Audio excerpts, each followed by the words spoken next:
El aire del albergue municipal pesaba, denso y cargado con el olor agrio del desinfectante barato y el sudor de 50 extraños.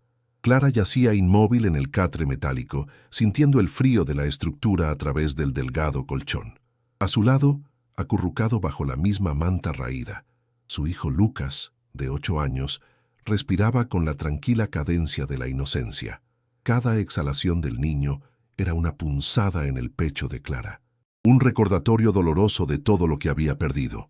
El zumbido constante de los ronquidos y las toses ahogadas en la sala común era la banda sonora de su fracaso.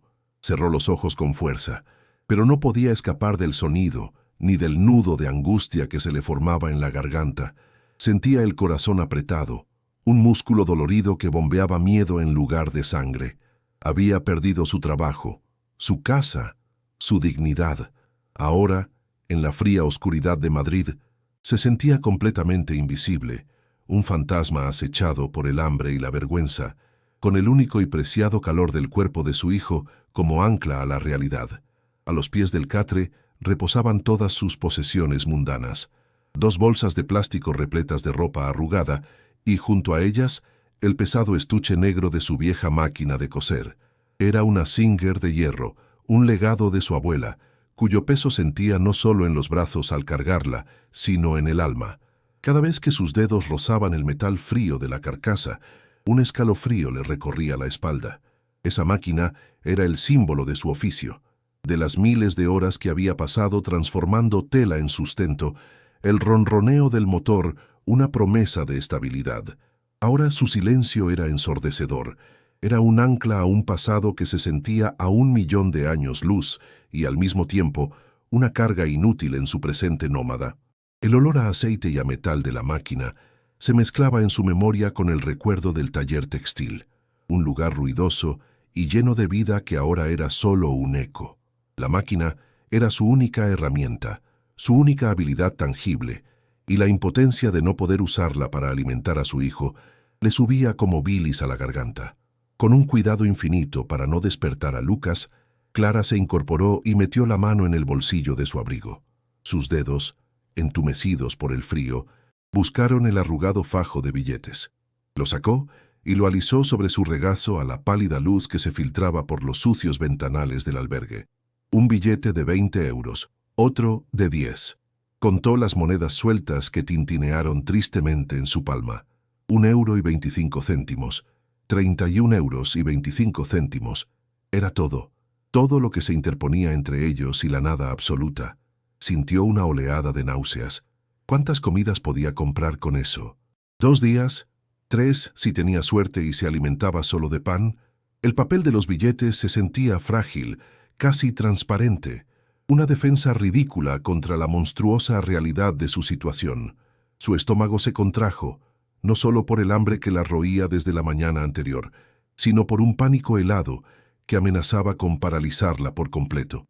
El dinero era una cuenta atrás, cada céntimo gastado un segundo menos en el reloj de su supervivencia. La imagen de la puerta de su piso apareció en su mente, tan nítida que le dolió. El sonido metálico y definitivo de la cerradura girando por última vez, la voz del casero, desprovista de toda emoción, diciéndole que su tiempo se había acabado. «Lo siento, Clara, es un negocio», recordaba la cara de Lucas, sus ojos grandes y confundidos, mirando la cinta que la policía había puesto en la puerta, sellando su vida anterior. Ella le había dicho que iban a empezar una aventura, una mentira que le supo a ceniza en la boca. La humillación la quemaba por dentro, un fuego helado que no daba calor, solo dolor. Había arrastrado la pesada máquina de coser por las escaleras, sintiendo las miradas de los vecinos clavadas en su nuca. La vergüenza era una capa pegajosa de la que no podía desprenderse. En el albergue, rodeada de otros rostros marcados por la derrota, esa vergüenza no disminuía. Al contrario, se multiplicaba. Se reflejaba en cada par de ojos cansados, recordándole que no era única, solo una más en el ejército de los caídos. La primera luz del alba, gris y despiadada, se coló en el dormitorio común. Las luces fluorescentes parpadearon y se encendieron con un zumbido agresivo, la señal de que debían marcharse. Clara tocó suavemente el hombro de Lucas. El niño se despertó, parpadeando, y su primera palabra fue un susurro que atravesó a Clara como un cuchillo. «Tengo hambre. Mamá». En ese instante, la desesperación que la había mantenido paralizada durante la noche se cristalizó en una determinación feroz. El miedo seguía ahí, un animal agazapado en su vientre, pero por encima de él creció un amor protector tan inmenso que eclipsó todo lo demás. Miró el rostro de su hijo, su confianza absoluta en ella, y supo que no podía rendirse. No importaba cómo, no importaba el precio, tenía que encontrar una salida. Se levantó, el cuerpo dolorido, y empezó a recoger sus escasas pertenencias. Mientras guardaba los 31 euros en su bolsillo, una idea, un último y frágil hilo de esperanza, comenzó a formarse en su mente. La idea surgió de la nada, una chispa en la oscuridad de su desesperación, un recuerdo vago de su madre hablando de un tío abuelo, un geólogo solitario llamado Ismael, que vivía como un ermitaño en Extremadura. Con las últimas monedas que le quedaban, Clara pagó media hora de internet en un locutorio ruidoso. Sus dedos temblaban sobre el teclado mientras buscaba el nombre de su tío, y entonces lo vio. Un aviso en el boletín oficial de la provincia, una pequeña herencia sin reclamar, una finca rústica a su nombre. Las palabras «única heredera conocida» brillaron en la pantalla como un milagro. Su corazón dio un vuelco doloroso, una mezcla de incredulidad y una esperanza tan frágil que temía que se rompiera si respiraba demasiado fuerte. No era una fortuna, no era una mansión, era una cabaña, un pedazo de tierra, era un techo, y en su situación, un techo era el universo entero. La náusea del pánico fue reemplazada por una oleada de adrenalina. Tenía una oportunidad, una última y remota oportunidad.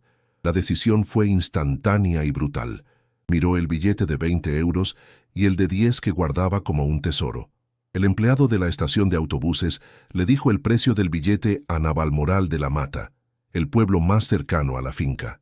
28 euros, el precio de su futuro. Le temblaron las manos al entregar casi todo su dinero. Se quedó con 3 euros y 25 céntimos. Nada. Era una apuesta a todo o nada, un salto al vacío con los ojos cerrados, arrastrando a su hijo con ella.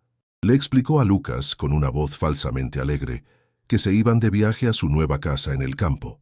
El niño, ajeno a la magnitud del riesgo, sonrió emocionado. Mientras esperaban en el andén, el olor a diésel y a asfalto caliente se mezclaba con el peso opresivo de la máquina de coser que parecía más pesada que nunca. Clara sintió un escalofrío. No había vuelta atrás. Había quemado su último puente. La esperanza y el terror luchaban en su interior. Una batalla silenciosa que la dejó sin aliento. El viaje en autobús fue una tortura de 8 horas. El vehículo era viejo, el traqueteo constante y el zumbido del motor un monótono recordatorio de su huida. Clara se sentó junto a la ventanilla, con Lucas durmiendo apoyado en su hombro. Vio cómo el gris interminable de los suburbios de Madrid se disolvía lentamente en los ocres y verdes del paisaje castellano y luego en las dehesas extremeñas salpicadas de encinas. Cada kilómetro que los alejaba de la ciudad era un alivio y una nueva fuente de ansiedad. ¿Y si la cabaña no era habitable? ¿Y si el aviso era un error? Su estómago se revolvía y el sándwich barato que había comprado con sus últimas monedas se sentía como una piedra en su interior. Miraba el rostro dormido de su hijo, tan pacífico, y sentía una oleada de amor protector tan intensa que dolía. Le había prometido un hogar. Por él, estaba dispuesta a creer en este sueño desesperado, a aferrarse a la imagen de una pequeña casa bajo el sol, aunque solo fuera una fantasía. Llegaron al anochecer a un pueblo pequeño y silencioso. El autobús los dejó en una plaza desierta donde solo el viento levantaba hojas secas. El aire era diferente, más limpio, olía a tierra húmeda y a humo de leña. La quietud era casi total, rota solo por el ladrido lejano de un perro. En la única taberna abierta, un anciano de rostro curtido por el sol le dio indicaciones vagas. «La cabaña del geólogo», murmuró. «Está lejos, a unos 5 kilómetros monte adentro. Mal camino». Clara sintió que el corazón se le encogía. 5 kilómetros. Con Lucas, la máquina de coser y las bolsas, el sol ya se estaba ocultando tras las colinas, tiñendo el cielo de un naranja sangriento. No tenían otra opción. Agradeció al hombre con un hilo de voz y, agarrando la mano de Lucas con firmeza, empezó a caminar hacia las afueras del pueblo, hacia la silueta oscura y amenazante del bosque que se cernía sobre ellos. El peso de sus pertenencias era abrumador, pero el peso del miedo lo era aún más. La caminata fue un descenso a un infierno verde y oscuro. El camino de tierra se convirtió rápidamente en un sendero apenas visible, cubierto de maleza y piedras sueltas. La oscuridad se cernió sobre ellos, densa y absoluta, solo mitigada por la débil luz de la luna que se filtraba entre las ramas de los árboles. El bosque estaba vivo con sonidos extraños, el crujido de ramas bajo pezuñas invisibles, el ulular de una lechuza, el susurro constante del viento entre las hojas. Clara sentía el pánico subiendo por su garganta. Lucas, que al principio había tratado de convertirlo en una aventura, ahora caminaba en silencio, pegado a su falda, tropezando cada pocos pasos. La máquina de coser se le clavaba en el hombro, un dolor agudo que se extendía por toda su espalda. El frío de la noche calaba sus huesos, cada sombra parecía un monstruo, cada sonido una amenaza. Se sentía completamente sola, perdida en un mundo salvaje y hostil. La esperanza que la había impulsado se estaba desvaneciendo con cada paso doloroso. Finalmente, tras lo que pareció una eternidad, la vio. A través de un claro en la maleza, una silueta deforme y oscura se recortaba contra el cielo estrellado. No era una cabaña, era el esqueleto de una. El corazón se le desplomó en el pecho, un golpe sordo y definitivo. El optimismo frágil que había construido se hizo añicos. Se quedó paralizada mirando la estructura ruinosa, mientras el viento silbaba a través de lo que parecían ser agujeros en el techo. Lucas tiró de su mano. «¿Es esa nuestra casa, mamá?» Clara no pudo responder. Un nudo se le formó en la garganta, ahogándola. Sintió las lágrimas quemándole los ojos, pero se obligó a no llorar, no delante de él. Con las últimas fuerzas que le quedaban, avanzó los últimos metros, arrastrando los pies sobre la tierra húmeda, hacia la encarnación de su fracaso. La falsa esperanza la había llevado directamente al fondo del pozo, a un lugar aún más oscuro y desolado que el albergue de Madrid. El olor fue lo primero que los golpeó. Un hedor denso y penetrante a moho, a madera podrida y a abandono. Era el olor de la decadencia, del tiempo pudriendo la materia sin piedad. La puerta de madera colgaba de un solo gozne oxidado. Clara la empujó con el hombro y cedió con un gemido agónico que resonó en el silencio de la noche. El interior era una oscuridad casi total. La luz de la luna, que se colaba por las enormes grietas del techo, revelaba una escena de devastación absoluta. El suelo era de tierra apisonada, húmeda y fría. En un rincón, los restos de una mesa y una silla yacían carcomidos por la carcoma. Las ventanas no tenían cristales, estaban cubiertas con tablas de madera podridas que dejaban pasar gélidas corrientes de aire. Clara sintió un escalofrío que no era solo por el frío, era el escalofrío de la desesperanza total. Esto no era un refugio, era una tumba. Había gastado su último dinero para llegar a una ruina inhabitable en medio de la nada. Mientras sus ojos se acostumbraban a la penumbra, los detalles se volvieron más nítidos y más terribles. El techo de madera estaba parcialmente derrumbado en una esquina, dejando un enorme agujero abierto al cielo. Vio las estrellas a través de él. El sonido de un goteo constante y rítmico provenía de otra parte de la cabaña, una tortura china de agua cayendo sobre un charco de barro. En la pared del fondo, una enorme chimenea de piedra negra por el hollín parecía el único elemento sólido de toda la estructura, un altar a un calor que ya no existía. De repente, un ruido rápido, un correteo de pequeñas patas sobre la tierra, la hizo sobresaltarse. Una rata grande y oscura cruzó la estancia y desapareció en un agujero de la pared. Lucas soltó un grito ahogado y se abrazó a sus piernas con fuerza. Clara lo apretó contra ella, sintiendo el temblor del cuerpo del niño, mientras su propia sangre se helaba en sus venas. Estaban atrapados. Clara dejó caer las bolsas y la máquina de coser al suelo. El golpe sordo del estuche de metal contra la tierra húmeda fue el sonido de la rendición. Recorrió la única estancia con la mirada, sintiendo cómo el peso de la realidad la aplastaba. No había electricidad, no había agua corriente, no había cama, ni baño, ni cocina. Solo 4 paredes que amenazaban con derrumbarse. Un techo que no protegía de la lluvia y la compañía de las ratas. Estaban a kilómetros del pueblo más cercano, sin dinero y sin forma de volver. La soledad del lugar era absoluta, asfixiante.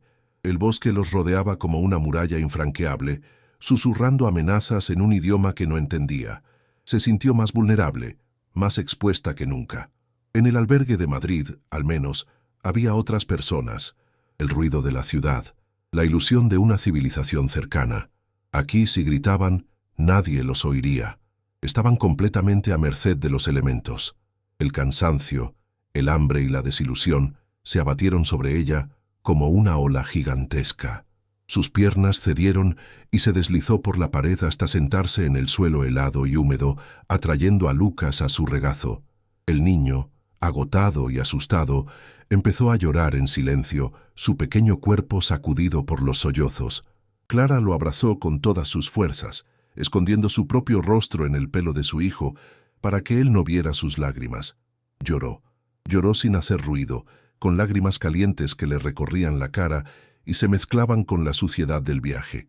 Eran lágrimas de rabia, de impotencia, de un dolor tan profundo que parecía que iba a partirla en dos. Había fallado. Le había fallado a su hijo de la manera más cruel posible, prometiéndole un paraíso y arrastrándolo a este infierno. El frío del suelo se filtraba a través de su ropa, pero no era nada comparado con el hielo que se había instalado en su corazón. En medio de la ruina, rodeada por la oscuridad y el olor a podredumbre, Clara tocó fondo. La última chispa de esperanza se había extinguido, dejándola en una negrura total. No había un plan B, no había una salida. Se acurrucó con su hijo en el rincón más seco que pudo encontrar, usando una de las bolsas de ropa como almohada improvisada. El viento aullaba a través de las grietas de la cabaña como un lamento. Cada crujido de la madera, cada susurro del bosque, era una tortura para sus nervios destrozados. Sentía el hambre como un dolor físico en su estómago, un vacío que hacía eco del vacío en su alma. Pensó en los 3 euros que le quedaban en el bolsillo. Una broma cruel. Eran inútiles aquí. Todo era inútil. Cerró los ojos, deseando desaparecer, desvanecerse en la nada. La cabaña no era una oportunidad, era una sentencia. Y mientras se aferraba a su hijo tembloroso en la helada oscuridad, Clara sintió por primera vez que la lucha había terminado. Había perdido. El silencio que siguió al llanto de Lucas fue casi peor que el sonido mismo. El niño se había quedado dormido por puro agotamiento, su respiración ahora más agitada, interrumpida por pequeños suspiros. Clara permaneció despierta, sus ojos abiertos de par en par en la oscuridad, escuchando los latidos de su propio corazón, un tambor lento y pesado que marcaba el ritmo de su desesperación. La máquina de coser, su fiel compañera, yacía a pocos metros como un ataúd en miniatura, un monumento a una vida que ya no existía. La ironía era brutal, tenía la herramienta para construir, para crear, para ganarse la vida, pero estaba atrapada en un lugar donde no había nada que coser, nada que arreglar. Estaba en un estado de ruina, igual que la cabaña. Se sentía rota, inútil, abandonada. El aislamiento era una presión física, como si las paredes invisibles del bosque se estuvieran cerrando sobre ella, exprimiendo el aire de sus pulmones. El frío se intensificaba con el paso de las horas, un frío húmedo y penetrante que se metía en los huesos. Clara se quitó su propio abrigo y cubrió con él a Lucas, tratando de protegerlo un poco más. Ella se quedó solo con un jersey fino, y los temblores pronto se apoderaron de su cuerpo. Su mente, en un intento desesperado de encontrar una solución, repasaba una y otra vez sus opciones, pero solo encontraba callejones sin salida. No podía volver al pueblo en la oscuridad. No podía quedarse allí y morir de frío o de hambre. La imagen del albergue de Madrid, que antes le parecía el infierno, ahora se le antojaba un lujo perdido. Al menos allí había un techo sólido, una comida caliente, aunque escasa. La vergüenza que sentía en el albergue era un calor reconfortante comparada con el terror helado que sentía en esta cabaña. Se había equivocado. Había cometido el peor error de su vida. Afuera, la luna alcanzó su cenit, bañando la escena en una luz pálida y fantasmal. A través del agujero del techo, Clara podía ver un trozo de cielo lleno de estrellas brillantes e indiferentes.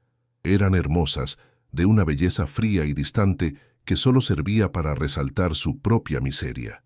Se sintió increíblemente pequeña, una mota de polvo insignificante en la inmensidad del universo, su sufrimiento tan personal y tan intrascendente. Una sensación de irrealidad la invadió. ¿Cómo había llegado hasta aquí? Hace solo unos meses. Tenía un trabajo, un piso, una vida normal. Ahora estaba temblando en una ruina abandonada en medio de un bosque, con su hijo enfermo de frío y hambre a su lado. La caída había sido tan rápida, tan brutal. Era como si estuviera viviendo la pesadilla de otra persona, pero el frío que le entumecía los dedos y el dolor en su estómago vacío eran demasiado reales. Fue en ese momento de absoluta desolación cuando sus ojos se posaron de nuevo en la chimenea. Era enorme, ocupando gran parte de la pared, construida con piedras oscuras e irregulares. Era la única cosa en toda la cabaña que parecía indestructible, un vestigio de calor, de hogar, de vida. La idea de hacer un fuego, aunque fuera pequeño, se le antojó una fantasía imposible. No tenía cerillas ni leña seca, pero la visión de la chimenea plantó una semilla en su mente. Era un centro, un corazón de piedra en medio del caos. Su mirada recorrió la base de la estructura, buscando algo, cualquier cosa, sin saber muy bien qué. Era un instinto primario, la búsqueda de un refugio dentro del refugio, un último intento de encontrar seguridad en un mundo que se había vuelto contra ella.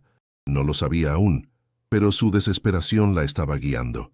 La estaba obligando a mirar más de cerca, a buscar en los lugares más oscuros, donde a veces se esconden los secretos. La noche se hizo más profunda, y el frío, antes una amenaza, se convirtió en un depredador. Se deslizaba por las grietas de la cabaña, un asesino invisible que les robaba el calor corporal con una paciencia aterradora.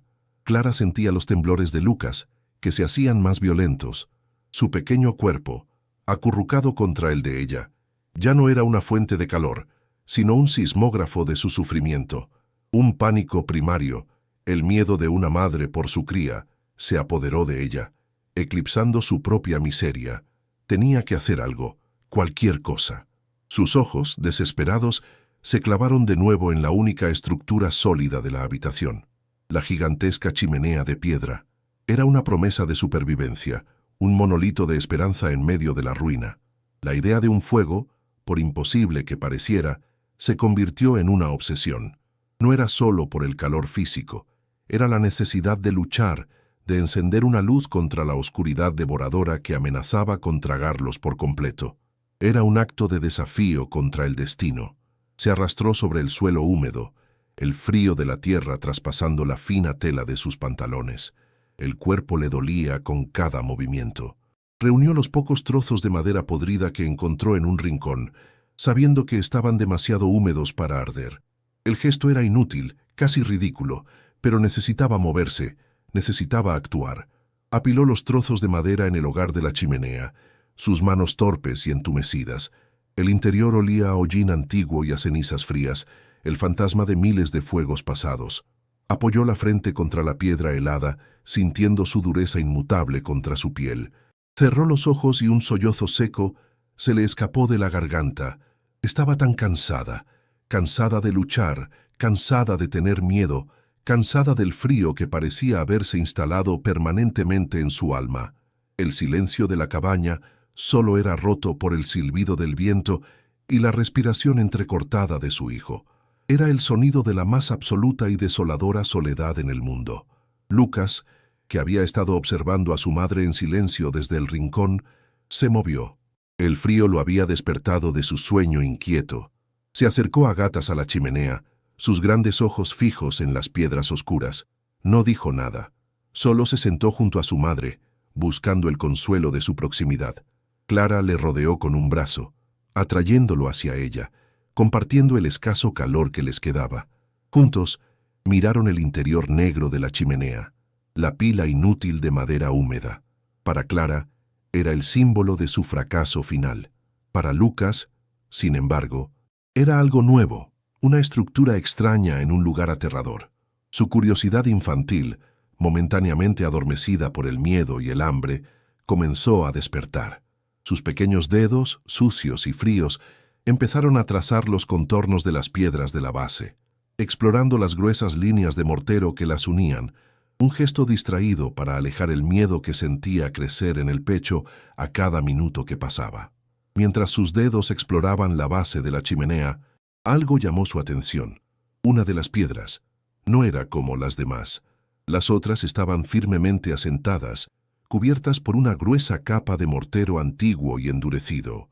Pero esta, una pieza rectangular y más oscura que el resto, parecía tener un contorno más definido, casi como si no estuviera pegada, sino encajada. Lucas frunció el ceño. Acercó su rostro, la nariz casi tocando la superficie fría y rugosa. La línea de separación era casi imperceptible en la penumbra. Una sombra dentro de otra sombra, pero estaba ahí. Con un impulso infantil, empujó la piedra con la palma de su mano. No esperaba que se moviera. Era solo una piedra, sólida y pesada, pero bajo la presión de su pequeña mano, sintió un levísimo desplazamiento, un movimiento casi imperceptible que, sin embargo, envió una vibración a través de su brazo. Un escalofrío, esta vez no de frío, le recorrió la espalda. Era algo diferente. «Mamá», susurró. Su voz apenas un hilo en el silencio opresivo. «Mira». Clara, perdida en su propia espiral de desesperación, tardó un segundo en reaccionar. Giró la cabeza lentamente, sus ojos vacíos enfocándose en el rostro de su hijo. Vio la extraña mezcla de miedo y excitación en su mirada. Siguió la dirección de su dedo índice, que apuntaba a la base de la chimenea. Al principio no vio nada, solo la masa oscura de la piedra. «¿Qué pasa, cariño?», preguntó, su voz ronca por el desuso y la angustia. Lucas no respondió con palabras. Volvió a poner sus dos manos sobre la piedra y empujó con más fuerza. Esta vez, el movimiento fue inconfundible. La piedra se deslizó hacia adentro con un chirrido sordo, el sonido de piedra raspando contra piedra, un ruido que pareció profanar el silencio sepulcral de la cabaña. Se abrió un hueco. Un rectángulo de oscuridad absoluta apareció donde antes solo había roca sólida y fría. La noche misma pareció asomarse. Clara se quedó sin aliento. El corazón le empezó a latir con una fuerza desbocada, un tambor salvaje contra sus costillas. El miedo instintivo a lo desconocido la paralizó por un instante. ¿Qué era aquello? La entrada a una madriguera de animales, un nido de serpientes. Su primer impulso fue apartar a Lucas de allí, protegerlo de lo que fuera que se escondía en esa negrura. Pero entonces, algo más fuerte que el miedo se apoderó de ella, una curiosidad desesperada. En su situación, cualquier cosa, incluso un misterio aterrador, era mejor que la certeza de la muerte lenta a la que se enfrentaban. La desesperación había abierto una puerta, y ahora la curiosidad le pedía que mirara dentro. Se arrodilló junto a su hijo, su mirada fija en el agujero negro. El aire que salía de él era aún más frío y olía a tierra profunda, a humedad antigua, a secretos guardados durante demasiado tiempo bajo el suelo. Un olor a tumba y a promesa. Le temblaban las manos, pero se obligó a controlarlas. Le dijo a Lucas que se quedara quieto y, con una vacilación que le costó un mundo superar, metió la mano en la cavidad. La oscuridad la engulló hasta el codo. El aire dentro era gélido y la piedra interior estaba cubierta por una capa resbaladiza de moho. Contuvo la respiración, esperando sentir el movimiento de algo vivo, el roce de un insecto o el cuerpo de una rata, pero no había nada, solo el frío y el silencio. Avanzó la mano un poco más, tanteando en la negrura absoluta. Sus dedos rozaron algo. No era piedra, era duro, frío y anguloso. Era metal. El contacto envió una sacudida eléctrica por todo su cuerpo. Siguió la forma con sus dedos. Era una caja, pequeña, pero increíblemente pesada. El corazón le martilleaba en los oídos. Con los dedos agarrotados por el frío y la tensión, aferró un borde y tiró. La caja se resistió al principio, atascada por la humedad y el paso del tiempo. Clara tiró con más fuerza, usando el peso de su cuerpo. La caja cedió con un ruido metálico de arrastre y salió del compartimento secreto. La arrastró fuera sobre el suelo de tierra. No era grande, apenas del tamaño de una caja de zapatos, pero su peso era desproporcionado. Estaba completamente cubierta de una gruesa capa de óxido rojizo, como si hubiera estado sangrando lentamente durante décadas. Un simple pestillo de metal, también carcomido por la herrumbre, la mantenía cerrada. La dejó frente a ella y la miró sin aliento, como si fuera una criatura alienígena. Lucas la observaba con los ojos desorbitados, su miedo transformado en una fascinación total. ¿Qué podía haber dentro de algo tan antiguo y tan bien escondido? La mente de Clara se disparó. Dinero. Tenía que ser dinero. Unos ahorros olvidados de su tío abuelo. La idea era tan potente, tan embriagadora, que sintió un mareo. Una esperanza, esta vez real y tangible, comenzó a florecer en su pecho. El pestillo estaba atascado. El óxido lo había soldado al cuerpo de la caja. Clara buscó a su alrededor y encontró una piedra pequeña y afilada. La usó como un martillo improvisado, golpeando el pestillo una y otra vez. El sonido metálico y seco resonaba en la cabaña. Un contraste violento con el silencio anterior. Cada golpe era una explosión de adrenalina. Con cada impacto, pequeños trozos de óxido saltaban como chispas rojas. Lucas se tapó los oídos, pero no apartó la vista. Finalmente, después de una docena de golpes que le dejaron las manos doloridas, el metal deformado del pestillo cedió. Se partió con un crujido agudo. La caja estaba lista para ser abierta. Clara sintió un nudo en el estómago. Este era el momento en que sabría si su apuesta desesperada la había llevado a la ruina total o a una salvación inimaginable. Respiró hondo, el aire helado llenando sus pulmones, y levantó la tapa oxidada. La tapa se abrió con un gemido largo y lastimero, como si se quejara de ser despertada de un sueño de décadas. El interior estaba oscuro. Lo primero que percibió Clara no fue una imagen, sino un olor, un aroma complejo a cuero viejo, a papel seco y a un perfume dulzón y polvoriento que no supo identificar. No era el olor a moho de la cabaña, sino algo más refinado, el olor a tiempo conservado. Con dedos temblorosos, metió la mano dentro. Lo primero que tocaron sus yemas fue algo suave, casi aterciopelado. Lo sacó. Era una pequeña bolsa de terciopelo de un color morado oscuro, casi negro, cerrada con un cordón de seda deshilachado. La bolsa era sorprendentemente pesada para su tamaño. La sostuvo en la palma de su mano, sintiendo su densidad. El corazón le latía tan fuerte que temía que se le saliera del pecho. Con una delicadeza reverencial, desató el nudo del cordón y volcó el contenido sobre su otra mano. No hicieron ruido al caer. No era el tintineo de las monedas. Eran varias piedras de distintos tamaños, de aspecto opaco y grasiento. A la pálida luz de la luna que se filtraba por el techo, no brillaban de forma ostentosa. Eran discretas, casi vulgares, como trozos de cristal sin pulir.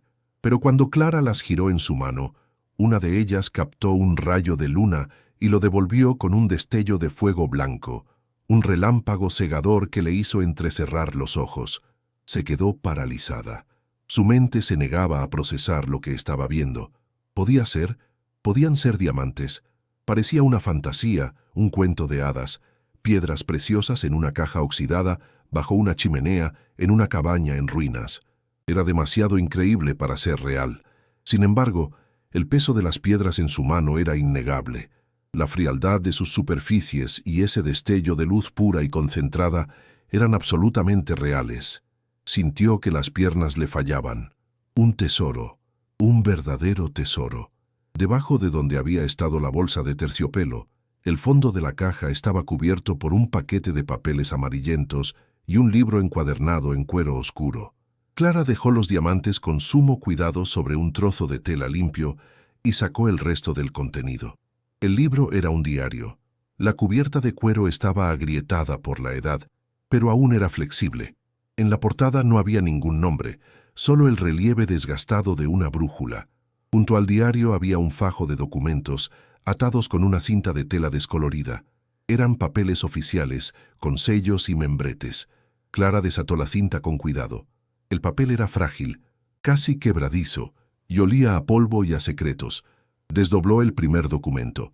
Era un informe geológico, lleno de términos técnicos que no entendía, pero salpicado de mapas de la zona, de la colina donde se encontraba la cabaña, con áreas marcadas en rojo y anotaciones hechas a mano. El misterio de la cabaña ruinosa estaba cambiando de forma. Ya no era solo un refugio fallido, se estaba convirtiendo en el epicentro de una historia oculta. Clara sintió un escalofrío que no tenía nada que ver con el frío. Tenía en sus manos las dos mitades de un secreto, la riqueza en forma de piedras en bruto y la explicación en forma de papeles antiguos.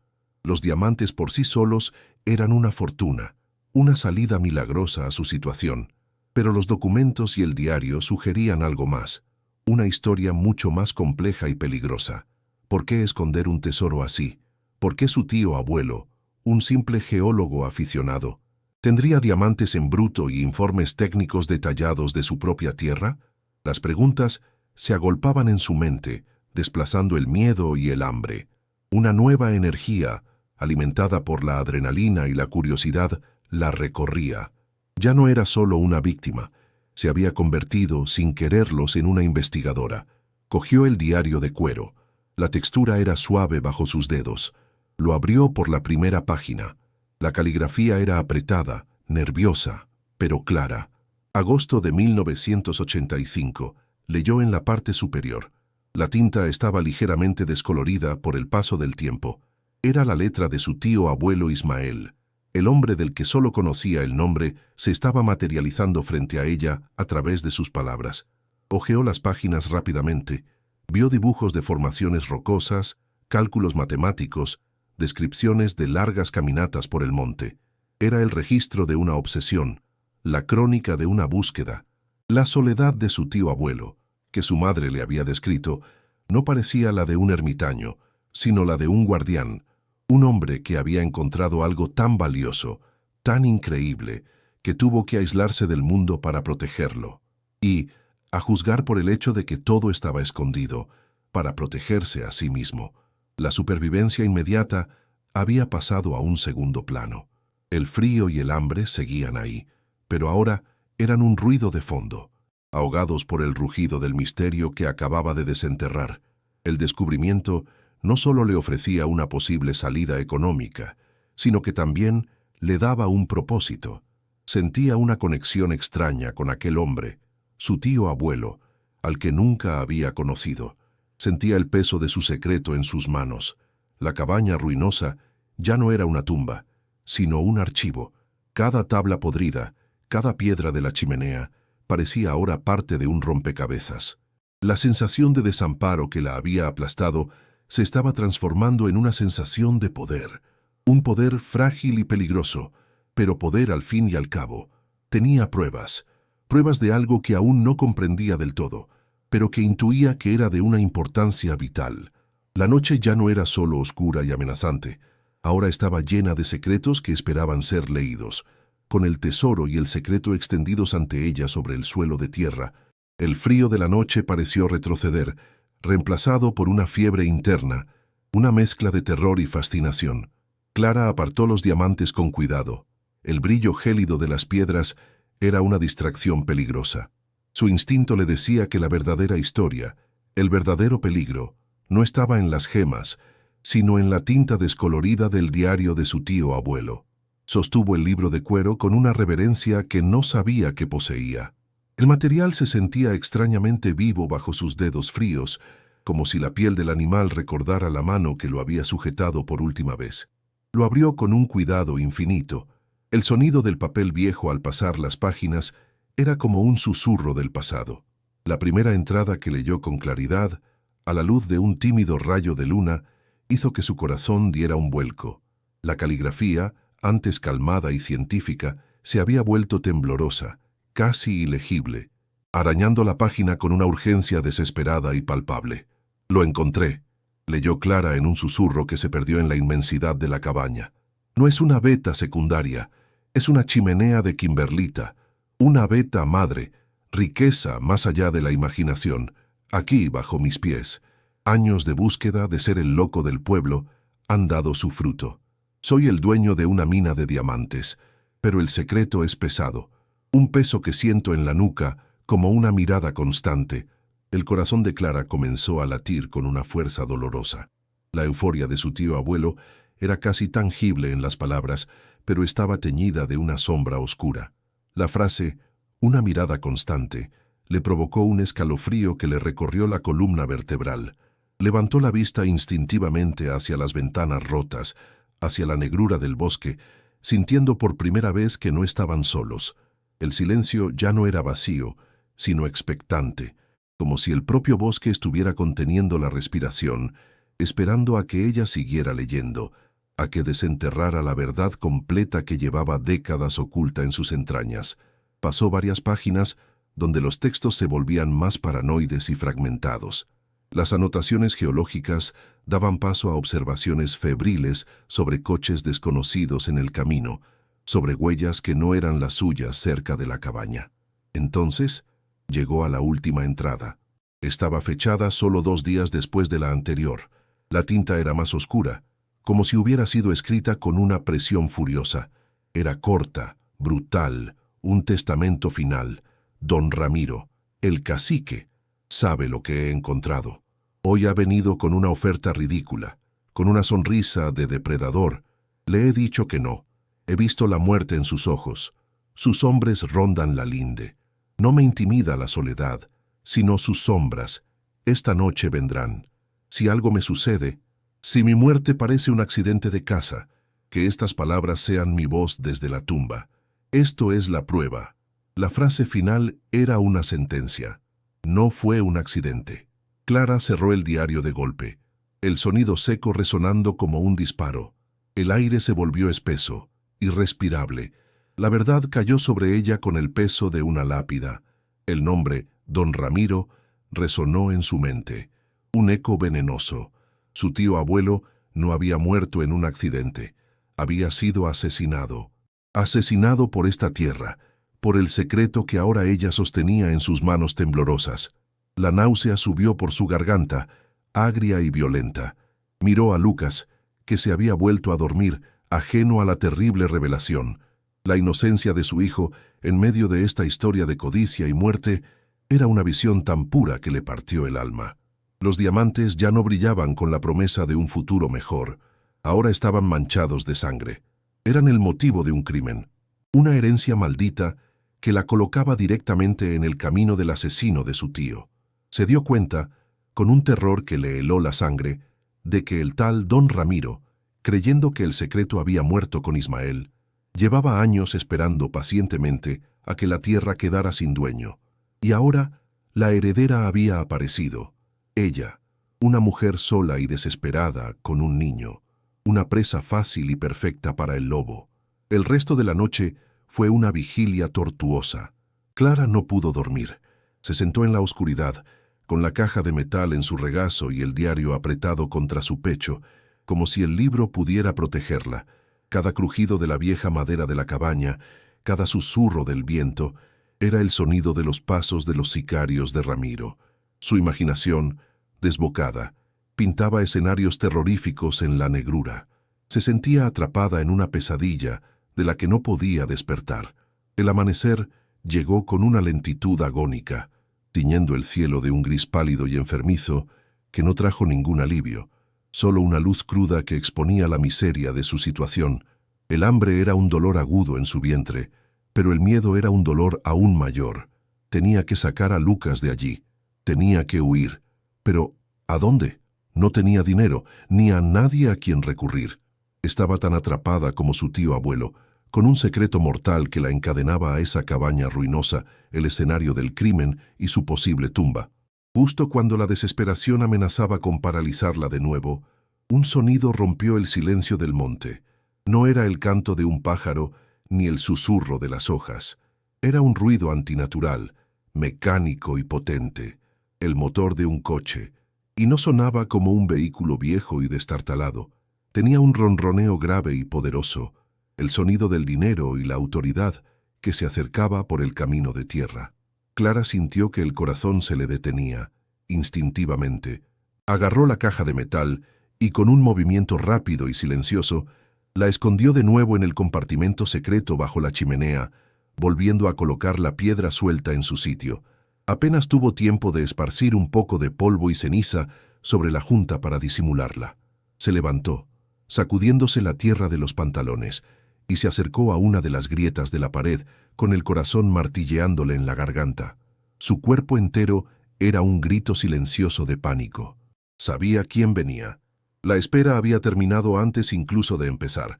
El depredador había olido a su presa. A través de la rendija, vio un todoterreno negro y reluciente, tan fuera de lugar en aquel paraje salvaje que parecía una nave de otro mundo. El vehículo se detuvo a unos metros de la cabaña, el motor apagándose con un último gruñido satisfecho. La puerta del conductor se abrió, y de ella descendió un hombre. Era mayor, de unos 70 años, pero se movía con una rigidez autoritaria, no con la fragilidad de la vejez. Vestía pantalones de pana, botas de cuero caras, pero manchadas de barro, y una chaqueta de caza de buena calidad. Su cabello era completamente blanco, peinado hacia atrás con esmero, y su rostro, curtido por el sol, estaba dominado por unos ojos pequeños y fríos, tan claros que parecían casi transparentes. No era el rostro de un matón, era el rostro del poder, de un hombre acostumbrado a que el mundo se doblegue a su voluntad. Su sola presencia emanaba un aura de peligro contenido, de una crueldad que no necesitaba alzar la voz para hacerse sentir. Era él, era don Ramiro.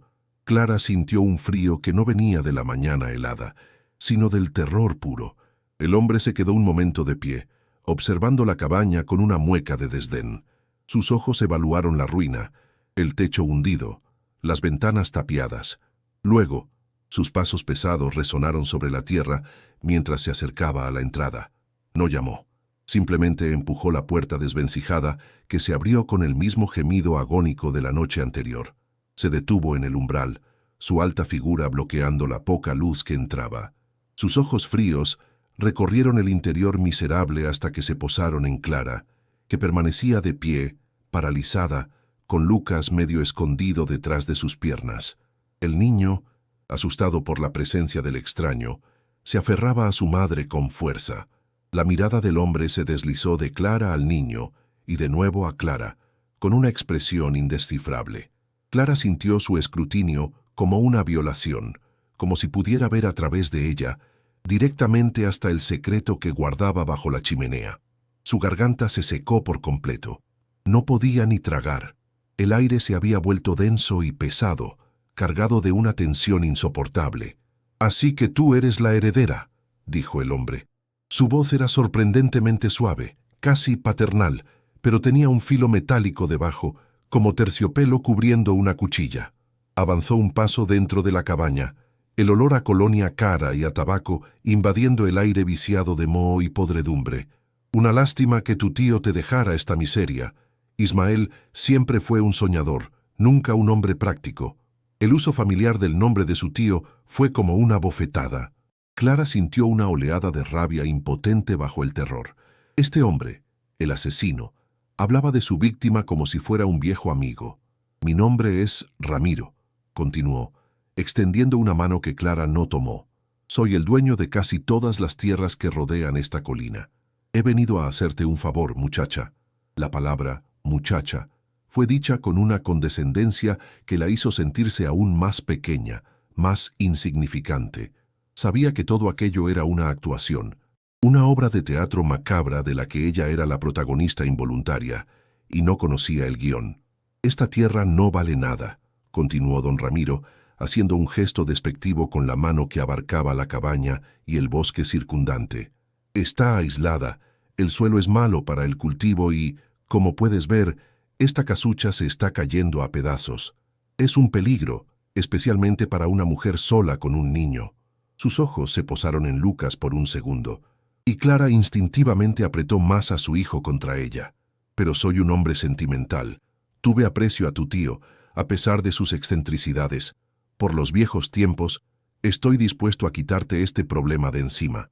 Te ofrezco 500 euros por la propiedad, ahora mismo, en efectivo. La cifra era tan ridícula, tan insultante, que Clara casi se ríe. 500 euros por una tierra que escondía una fortuna en diamantes. No era una oferta, era una prueba. Estaba sondeándola, tratando de averiguar si ella sabía algo.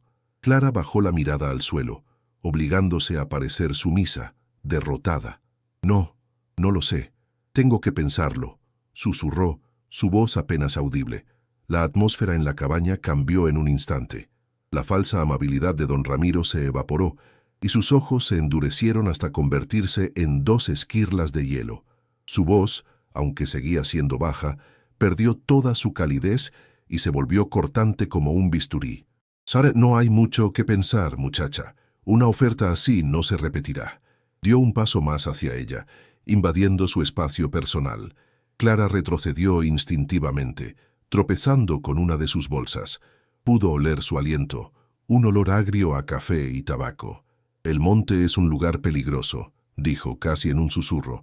«Hay alimañas, cazadores furtivos, a veces ocurren accidentes lamentables, un disparo perdido, un incendio por un descuido. Sería una verdadera tragedia que algo malo le pasara a una joven madre y a su hijo, tan lejos de todo y de todos». La amenaza no era velada, era explícita, brutal, envuelta en una falsa preocupación que la hacía aún más aterradora. Clara sintió que el suelo desaparecía bajo sus pies. Estaba mirando directamente a los ojos del mal. Don Ramiro la observó por un largo segundo, disfrutando del terror que había sembrado en su rostro. Vio sus pupilas dilatadas, su piel pálida, el temblor incontrolable de sus manos. Satisfecho, asintió lentamente, como si hubieran llegado a un entendimiento. «Piénsalo», repitió, pero esta vez sonó como una orden, no como una sugerencia. Se dio la vuelta con la misma lentitud deliberada y salió de la cabaña sin mirar atrás. Clara permaneció inmóvil, escuchando el sonido de sus pasos alejándose, el portazo del coche, el motor arrancando de nuevo con su rugido de poder. El sonido del todoterreno disminuyó hasta convertirse en un zumbido lejano y luego en silencio. Pero el silencio que quedó atrás era 1000 veces más aterrador que el ruido. Era un silencio lleno de amenazas, un vacío donde antes solo había desesperación y que ahora estaba lleno de un peligro mortal y tangible.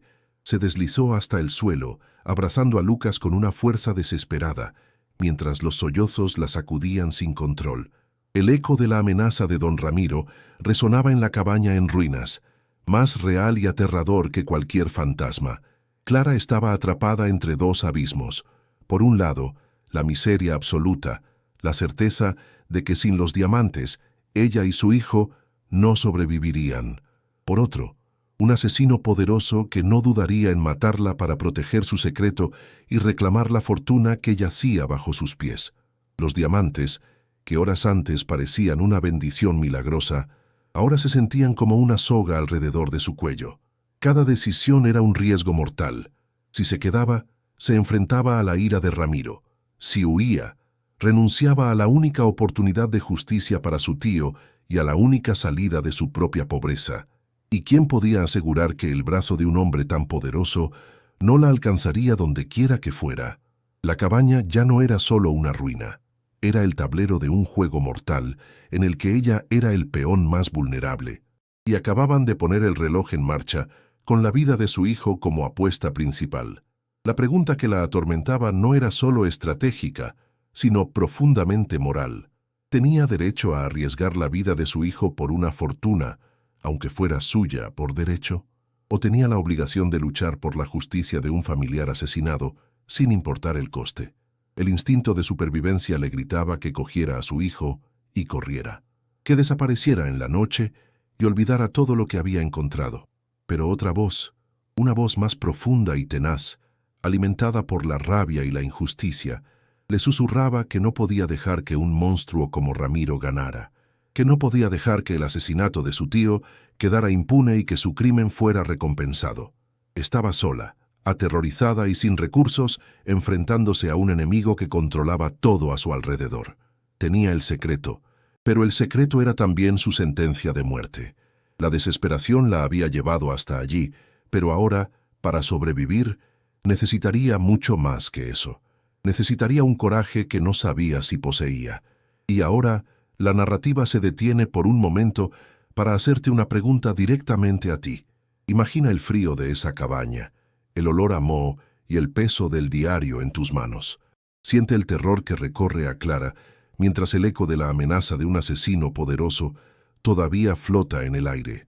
Tienes la prueba de un crimen y la llave de una fortuna, pero el dueño de ese secreto sabe dónde estás y no se detendrá ante nada.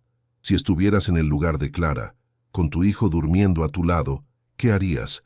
¿Afrontarías al asesino para reclamar la justicia y la riqueza que te pertenecen por derecho, arriesgando tu vida y la de la persona que más amas en el mundo?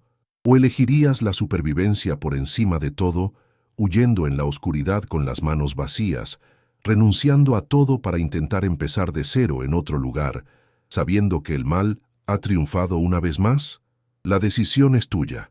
Piensa bien tu respuesta. El terror dejó a Clara paralizada, clavada al suelo húmedo de la cabaña. El sonido del todoterreno de don Ramiro se había desvanecido, pero su presencia maligna permanecía, impregnando el aire como un veneno invisible. Cada sombra que se movía, cada crujido del bosque, era él. Eran sus hombres. Su amenaza no había sido una sugerencia, sino una sentencia. Accidentes lamentables. Las palabras rebotaban en su cráneo, frías y afiladas como fragmentos de hielo. Apretó a Lucas contra su pecho, sintiendo los latidos asustados del corazón de su hijo contra el suyo, que martilleaba con un pánico descontrolado. Ya no se trataba de una herencia o de una injusticia pasada, se trataba de supervivencia, pura y brutal. La cabaña, que había sido su única y ruinosa esperanza, se había transformado en una trampa mortal, y sentía las fauces del cepo cerrándose lentamente a su alrededor, con una presión que le robaba el aire y la capacidad de pensar con claridad, dejándola sola con un miedo tan profundo que era casi físico. Un pensamiento, una imagen fugaz, atravesó la niebla de su pánico. El rostro curtido del anciano en la taberna del pueblo. La cabaña del geólogo, había dicho. Sus palabras habían sido parcas, pero había una sombra de conocimiento en sus ojos, una familiaridad con el nombre que ahora, en retrospectiva, parecía significativa. Ese hombre conocía a su tío Ismael. Quizás no era un amigo, pero lo conocía. Y en este desierto de soledad y peligro, un simple conocido era un oasis. Era una posibilidad, un hilo del que tirar. El miedo seguía siendo una bestia agazapada en su vientre, pero la necesidad de proteger a Lucas era más fuerte. No podía quedarse allí a esperar la muerte. No podía huir sin rumbo. Necesitaba un aliado, por frágil que fuera. La imagen de aquel anciano se convirtió en su única y desesperada brújula. Tenía que encontrarlo.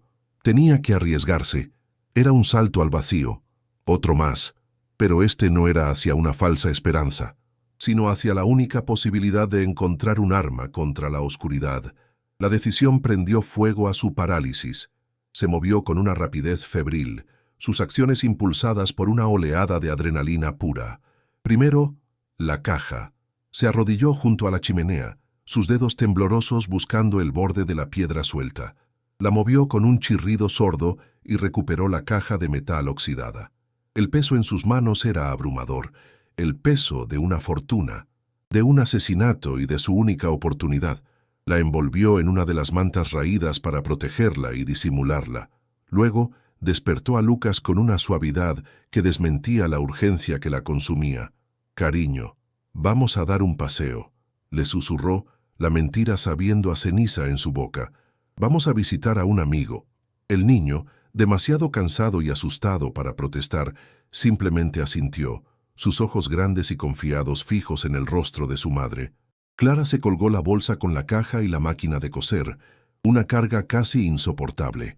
Agarró la mano de su hijo y salió de la cabaña, sin mirar atrás, hacia la luz incierta del día. El bosque ya no era un lugar salvaje y neutral, ahora era territorio enemigo. Cada árbol era un posible escondite, cada sombra una amenaza latente. El recuerdo de los ojos fríos de don Ramiro la perseguía, convirtiendo el susurro del viento en el eco de su voz amenazante. Clara caminaba con una tensión que le agarrotaba cada músculo del cuerpo.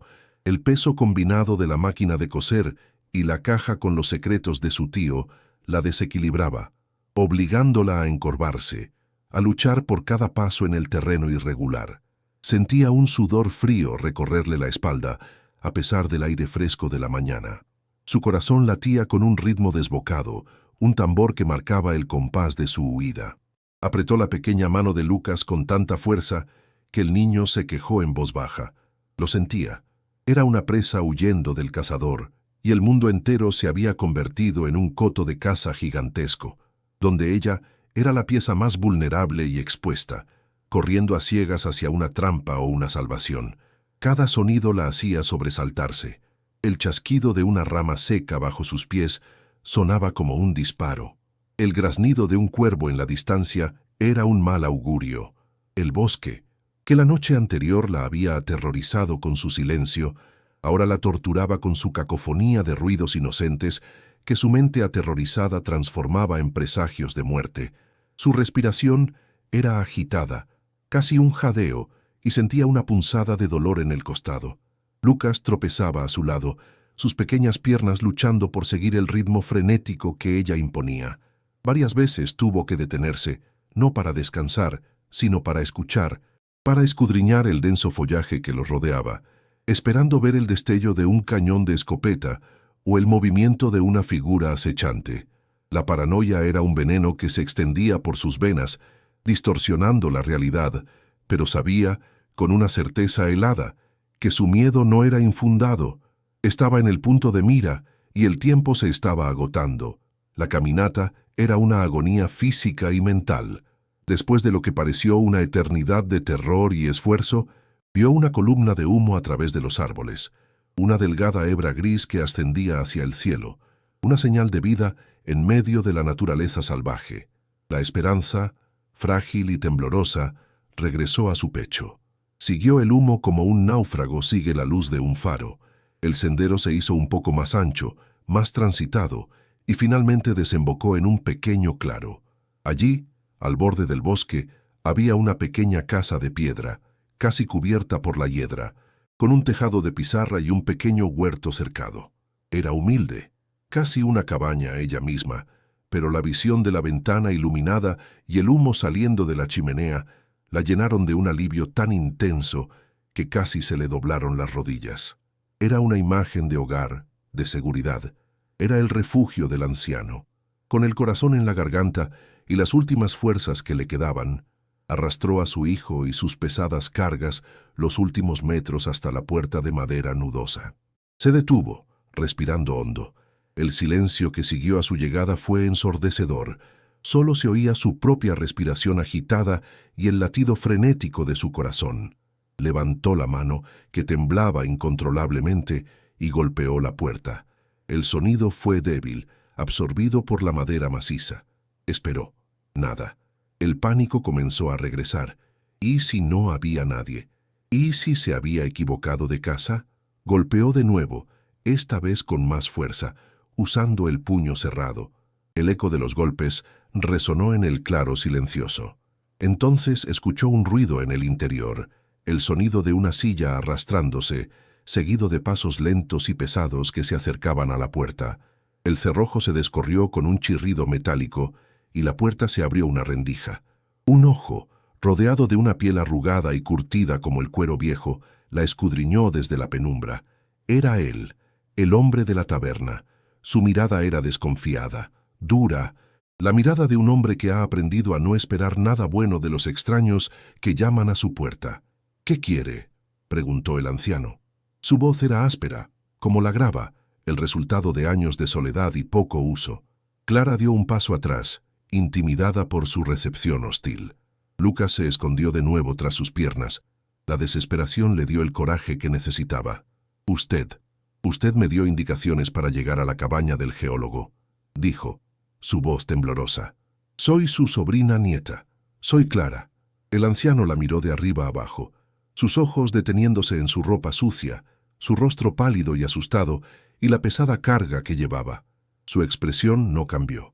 «Esa cabaña no es lugar para nadie, y menos para un niño. Ya se lo dije. El monte es peligroso». Estaba a punto de cerrar la puerta. Espere, suplicó Clara, con una voz que se quebró. Por favor, es sobre mi tío, sobre Ismael y sobre don Ramiro. Al oír el nombre de Ramiro, el anciano se quedó inmóvil.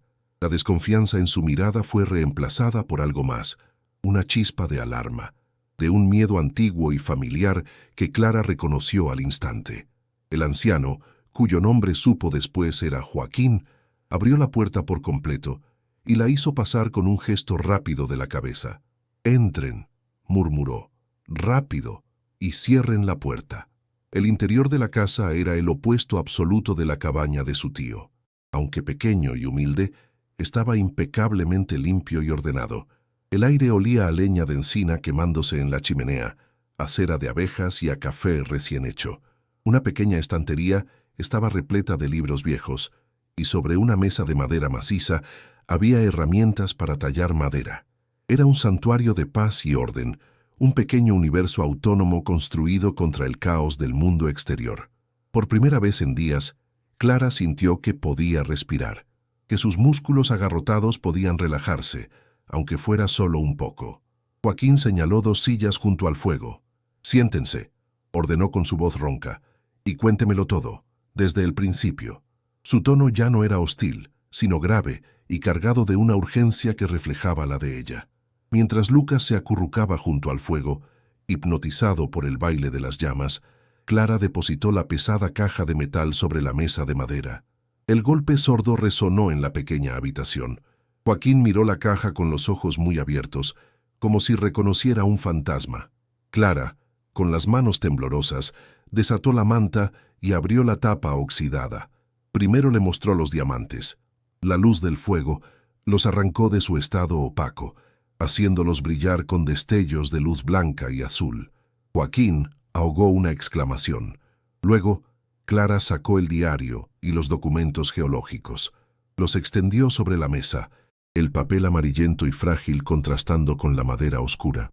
«Lo encontré anoche», explicó Clara, su voz apenas un susurro, «escondido bajo la chimenea».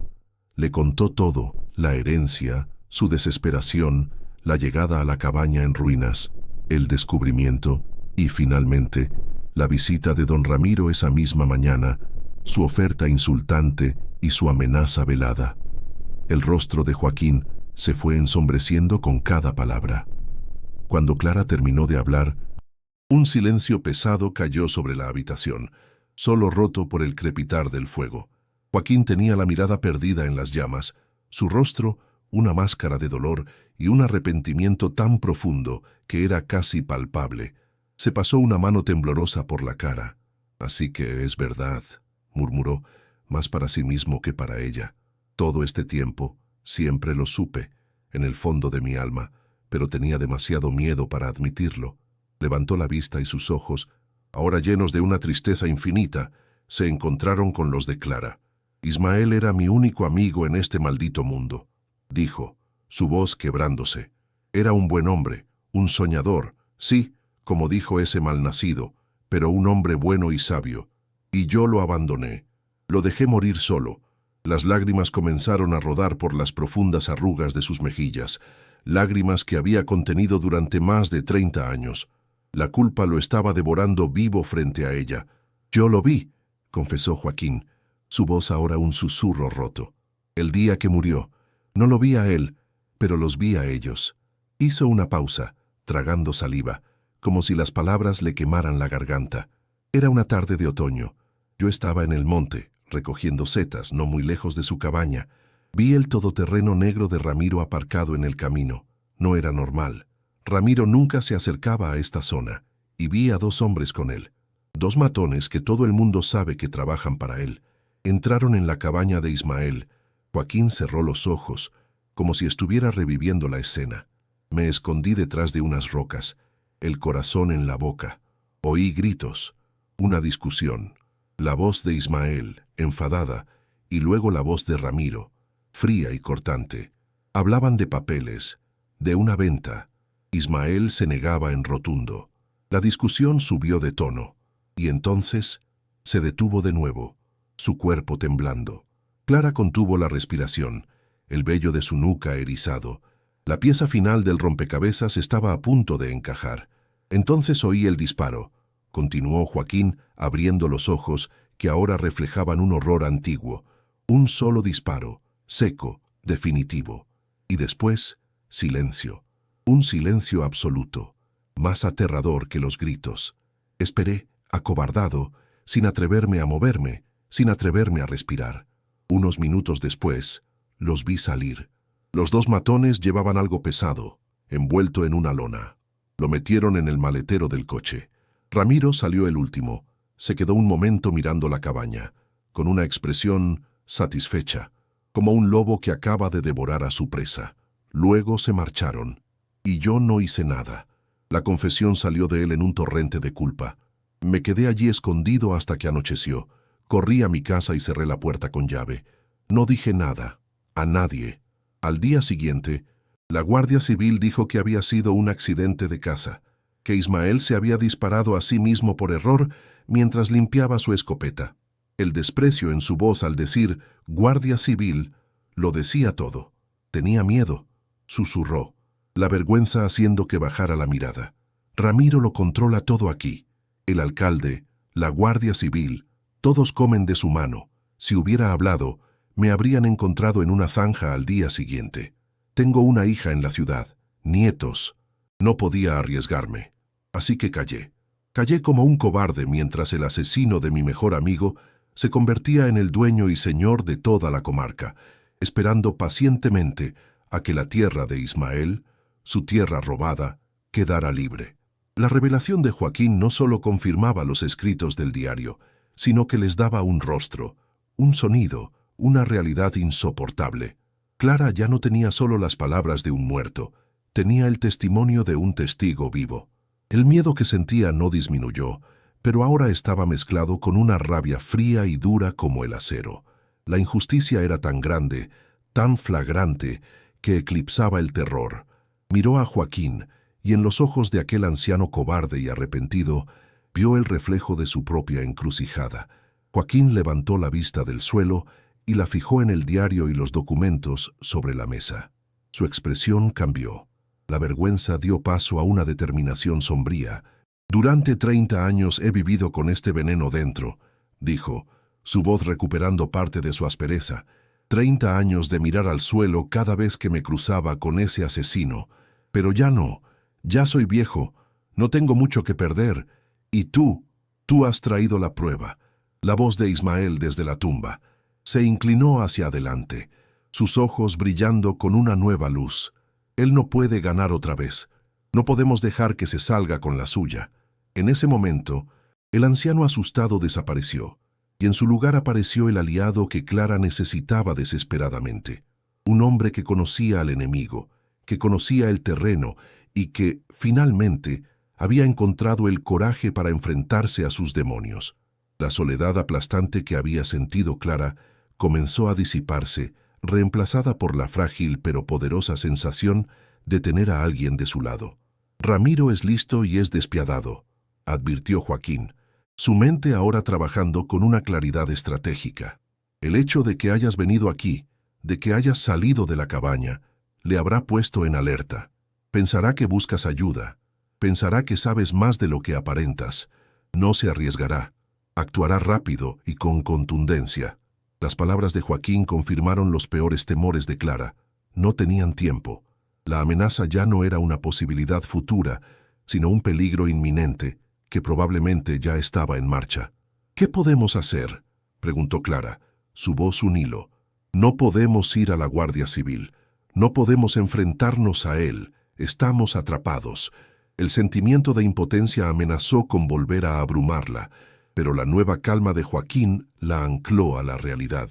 Nosotros no podemos, respondió el anciano con una media sonrisa astuta, pero hay gente que sí puede, gente a la que Ramiro no puede comprar. El corazón de Clara dio un pequeño salto, un atisbo de esperanza, esta vez real. Joaquín se levantó y se dirigió a un viejo aparador de madera oscura. Rebuscó en un cajón y sacó un objeto que a Clara le pareció una reliquia, un viejo teléfono móvil de los primeros modelos, grande y aparatoso. No tengo línea fija, no me fío, pero esto, dijo, sopesando el teléfono en su mano. Lo guardo para emergencias, y creo que esta es la mayor emergencia de mi vida. Sus ojos se encontraron con los de Clara, y en ellos había una determinación de hierro. Mi sobrino, el hijo de mi hermana, es fiscal en Madrid, en la Audiencia Nacional, un pez gordo. Siempre me dice que si alguna vez tengo un problema serio, que lo llame. Nunca lo he hecho, hasta ahora. La revelación fue como un rayo de sol en medio de la tormenta, una autoridad externa, lejos del alcance de la red corrupta de Ramiro. Era una posibilidad remota, un disparo en la oscuridad, pero era la única que tenían. Por primera vez, Clara vio un camino, un posible final para aquella pesadilla que no fuera su propia muerte.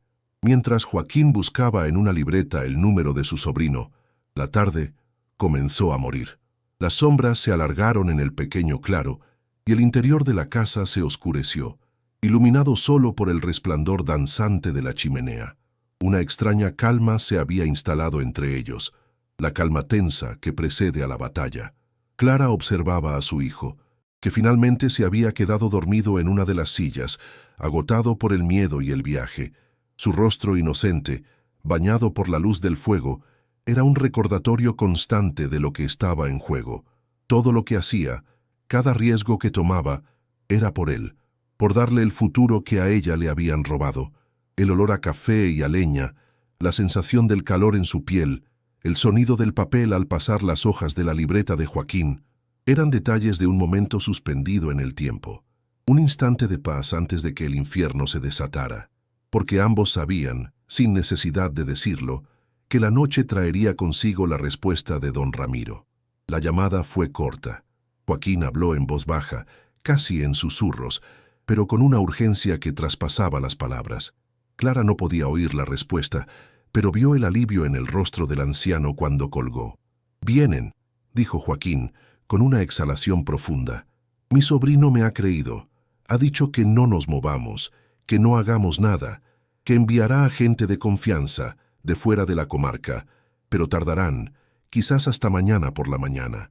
La noticia era agridulce, la ayuda estaba en camino, pero la noche era larga y oscura, y estaban solos. «Tenemos que aguantar hasta el amanecer», concluyó Joaquín, su mirada clavada en la ventana, que ahora era un rectángulo negro. El silencio que siguió a sus palabras fue más tenso que nunca. La seguridad de la pequeña casa de piedra se sentía ahora increíblemente frágil, un pequeño bastión de luz y esperanza, asediado por una noche que pertenecía al enemigo. El tiempo se ralentizó, cada segundo estirándose en una agonía de expectación y miedo. Joaquín se levantó y se acercó a la ventana, apartando ligeramente la cortina de tela gruesa. Miró hacia la oscuridad, en dirección a la colina donde se encontraba la cabaña de Ismael. Permaneció así durante varios minutos, inmóvil, como una estatua. Clara lo observaba, el corazón encogido. El crepitar del fuego era el único sonido, un latido cálido, en medio de un silencio helado. De repente, el cuerpo de Joaquín se tensó. Clara vio cómo su mano apretaba la tela de la cortina. «¡Mierda!», murmuró el anciano, su voz un siseo venenoso. «¿Qué?», preguntó Clara, poniéndose en pie de un salto, el pánico apoderándose de ella de nuevo. «¿Qué ocurre?». Joaquín no respondió. Solo hizo un gesto con la cabeza para que se acercara. Con el corazón martilleándole en el pecho, Clara se acercó a la ventana y miró por la pequeña rendija que el anciano había abierto. Al principio no vio nada, solo la negrura absoluta del bosque, y entonces lo vio. Un punto de luz, un parpadeo naranja en la lejanía, y luego otro. Eran antorchas. Dos luces danzantes que se movían a través de la oscuridad, ascendiendo por la ladera de la colina, dirigiéndose directamente hacia la cabaña. El terror helado se apoderó de Clara. Había ocurrido. Joaquín tenía razón. Ramiro no había esperado. Había enviado a sus hombres. «Han venido», susurró Clara, su voz temblando tanto que apenas podía formar las palabras. «Han venido a por nosotros». «No», la corrigió Joaquín, su voz ahora extrañamente calmada. La calma de un soldado veterano que reconoce el inicio de la batalla. «No vienen a por nosotros, vienen a por la cabaña. Creen que estáis allí, creen que el diario y los papeles están allí, Vienen a borrarlo todo, a quemarlo todo, para que no quede ni rastro, ni prueba, ni heredera, para que parezca un accidente lamentable, undu. La repetición de las palabras de Ramiro, pronunciadas ahora por Joaquín, le provocó una oleada de náuseas. Estaban a punto de ser borrados del mapa, y el mundo lo llamaría un accidente. Desde su posición en el claro, tenían una vista parcial pero clara de la cabaña en la distancia. Vieron cómo las dos luces llegaban a la ruinosa estructura. Las figuras de los hombres eran solo siluetas oscuras contra el brillo de sus propias antorchas. Se movieron con una eficiencia brutal, sin vacilar. Una de las antorchas fue arrojada a través del agujero del techo. Un instante después, una luz anaranjada y pulsante comenzó a brillar desde el interior de la cabaña, como si un corazón de fuego hubiera empezado a latir. Luego, la segunda antorcha fue lanzada contra la pared de madera podrida. No hubo una explosión, sino un comienzo lento y siniestro. El fuego lamió la madera seca, creciendo con una rapidez aterradora. En cuestión de segundos, una lengua de fuego trepó por la pared y alcanzó el tejado. El esqueleto de la cabaña se convirtió en una jaula en llamas. El plan de Ramiro era simple y salvaje: incinerar el problema, junto con cualquiera que estuviera dentro. Clara observaba la escena horrorizada, una mano tapando su boca para ahogar un grito. Su falsa esperanza, su refugio de una noche, su trampa mortal, estaba siendo consumida por el fuego. Si no hubiera seguido su instinto, si no hubiera buscado a Joaquín, ella y Lucas estarían ahora mismo dentro de esa pira funeraria. El pensamiento la dejó sin aire. El sonido del fuego llegó hasta ellos, un rugido sordo y creciente que se mezclaba con el crepitar de la madera al arder. El cielo nocturno sobre la colina se tiñó de un resplandor anaranjado y sangriento. Era una visión a la vez hermosa y terrorífica, la belleza destructiva del fuego devorando los secretos y las mentiras. Era el final de la cabaña. Era el final de la historia de Ismael, y era la prueba definitiva, una hoguera que gritaba al mundo la culpabilidad de don Ramiro, aunque solo ellos dos fueran los testigos. El calor del fuego pareció llegar hasta ellos, un calor que no reconfortaba, sino que quemaba de rabia e impotencia. «Tenemos que irnos de aquí», dijo Joaquín de repente, apartándose de la ventana. Su rostro estaba iluminado por el reflejo del incendio, sus ojos duros como el pedernal. «Quizás cuando vean que la cabaña está vacía, cuando no encuentren los cuerpos, vendrán a buscaros, y esta casa es el primer lugar donde mirarán». El terror volvió a apoderarse de Clara. No estaban a salvo. El incendio de la cabaña no era el final, era solo el principio. Era una táctica para sacarlos de su escondite. «Pero, ¿a dónde vamos?», balbuceó Clara, mirando a su hijo dormido, ajeno a todo. «El bosque está oscuro. Nos perderemos, nos encontrarán». «No si vais conmigo», la interrumpió Joaquín. «Conozco este monte como la palma de mi mano. Conozco cada sendero, cada cueva, cada atajo. Hay un lugar, una vieja cabaña de pastores en lo alto de la sierra, abandonada hace años. Nadie sabe de ella.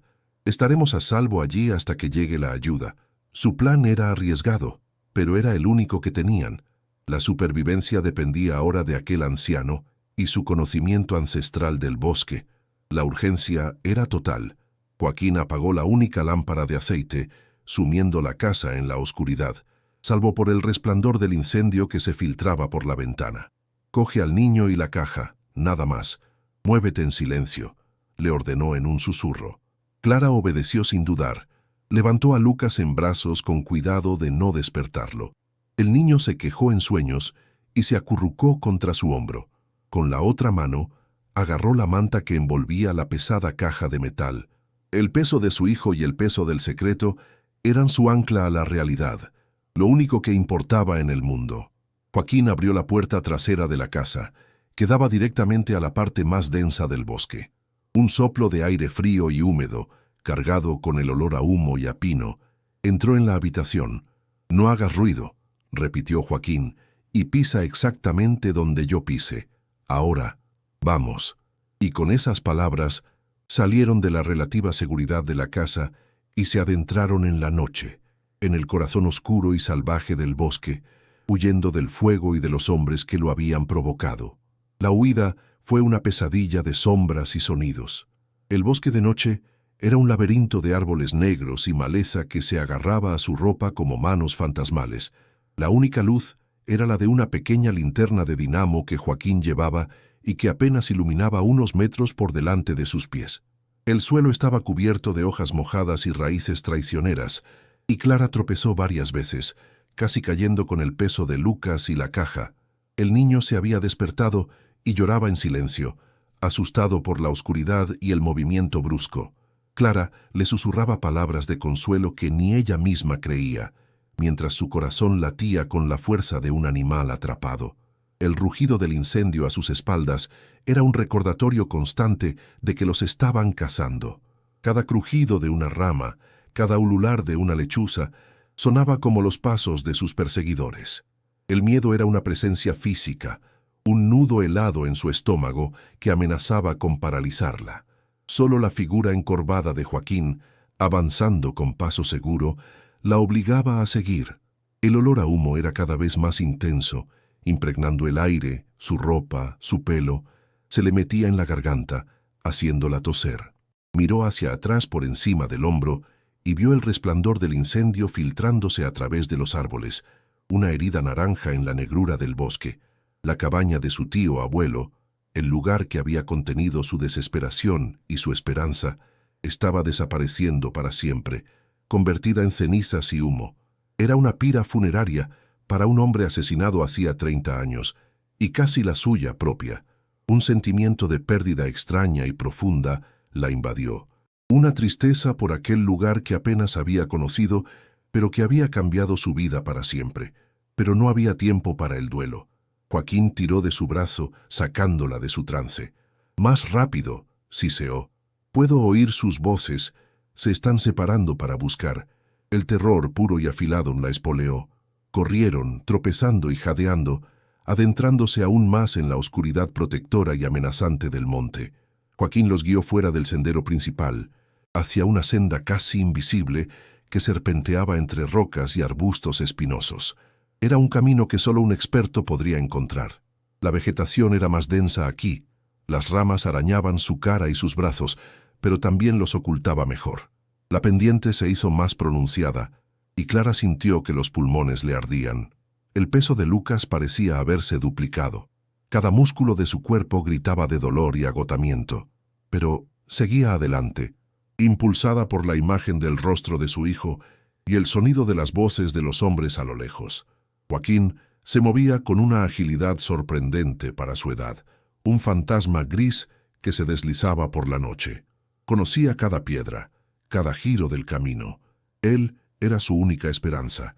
En medio del terror, Clara sintió una oleada de gratitud por aquel anciano, aquel guardián de la historia que había salido de las sombras para salvarlos. Él era la pieza que el destino le había enviado para poder luchar. Finalmente, tras una subida agotadora que pareció durar horas, Joaquín se detuvo.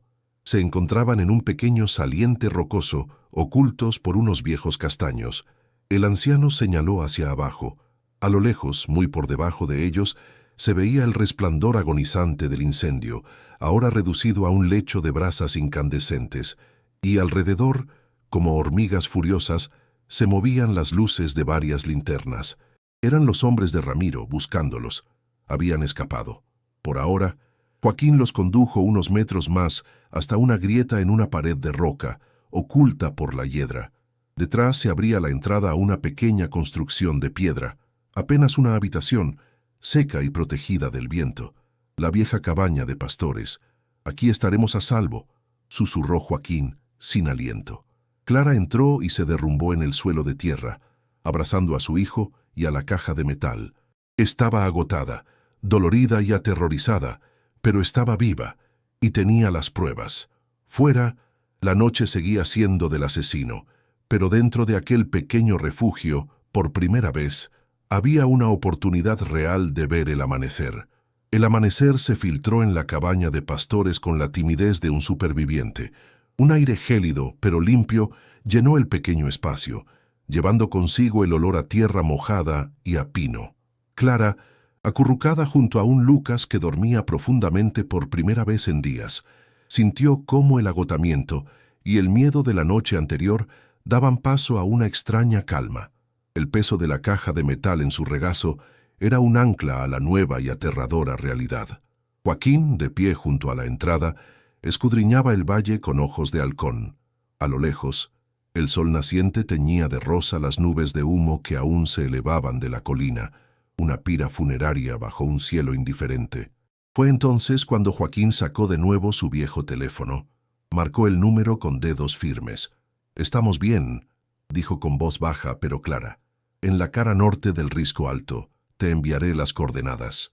Unos minutos después de colgar, un sonido lejano y rítmico rompió el silencio del monte. Un batir de alas metálicas. Un helicóptero. La ayuda llegaba. No eran guardias civiles locales con uniformes desgastados y miradas cómplices. Los hombres que descendieron del helicóptero vestían de negro, se movían con una eficiencia silenciosa y sus rostros eran impenetrables. Pertenecían a la unidad central operativa. El sobrino de Joaquín, un hombre joven de traje impecable y mirada inteligente llamado Marcos, se acercó a ellos. Su presencia era un bálsamo de calma y autoridad en medio del caos. Se presentó a Clara con un apretón de manos firme. «Señora, lamento profundamente por lo que ha tenido que pasar. A partir de este momento, usted y su hijo están bajo nuestra protección». Clara sintió que un nudo de tensión que no sabía que tenía se disolvía en su interior. Con manos que aún temblaban ligeramente, le entregó a Marcos la caja de metal.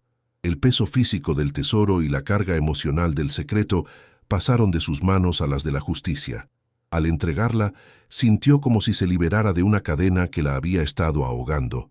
Era el principio del fin. Su voz por fin sería escuchada. La detención de don Ramiro no fue un acto público, sino una operación quirúrgica y silenciosa. Marcos se lo describió a Clara horas más tarde. Mientras el sol se alzaba, un equipo de asalto irrumpió en la inmensa finca del terrateniente. Lo encontraron en su despacho, un lujoso santuario de caoba y cuero, bebiendo un coñac mientras contemplaba las noticias en la televisión, esperando, sin duda, el informe sobre el trágico accidente en el monte. Su rostro, al ver a los agentes de la UCO en su puerta, fue una mezcla de incredulidad, arrogancia y, finalmente, un destello de pánico animal cuando vio a Marcos detrás de ellos. Su poder, construido sobre décadas de miedo y corrupción, se desmoronó en un instante. Intentó hacer una llamada, pero sus manos temblaban demasiado. Los dos sicarios fueron arrestados en sus casas, sorprendidos en su sueño, creyéndose a salvo. Las armas del crimen y otras pruebas los incriminaban sin lugar a dudas. El reinado de terror del cacique había terminado no con un estruendo, sino con el clic de unas esposas. La declaración formal tuvo lugar en una oficina aséptica en Madrid, un mundo de distancia de la cabaña en ruinas. Clara, limpia y vestida con ropa nueva, se sentó frente a Marcos.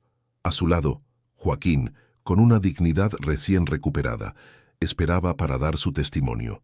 Le ofrecieron un café caliente que sostuvo entre sus manos, sintiendo el calor filtrarse en sus dedos helados. Por primera vez, contó su historia sin que el miedo le quebrara la voz.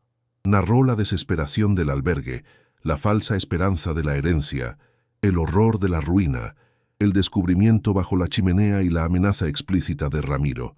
Cada palabra que decía era validada por las pruebas que descansaban sobre la mesa. El diario de Ismael, los informes geológicos y el testimonio ocular de Joaquín. Ya no era la palabra de una mujer desesperada contra la de un hombre poderoso. Era la verdad, sólida y documentada. Al terminar de hablar, un silencio respetuoso llenó la sala. Sintió una profunda sensación de catarsis, un alivio que la hizo llorar, pero esta vez eran lágrimas de liberación. Los días siguientes fueron un torbellino de procedimientos legales que cambiaron su universo. Los diamantes en bruto fueron examinados por gemólogos del Instituto Geológico y Minero. La tasación fue una cifra astronómica, un número con tantos ceros que a Clara le pareció irreal, una fantasía. Marcos le explicó pacientemente las implicaciones. La propiedad de la finca, junto con la totalidad de los derechos de explotación mineral, le fue confirmada legalmente. El asesinato de su tío abuelo, perpetrado para robarle esas tierras. Invalidaba cualquier reclamación anterior y reforzaba su derecho como única heredera legítima. El Estado, a través de una empresa pública, se encargaría de la futura explotación de la veta de diamantes, y ella, como propietaria, recibiría un porcentaje de royalties que le garantizarían una riqueza generacional.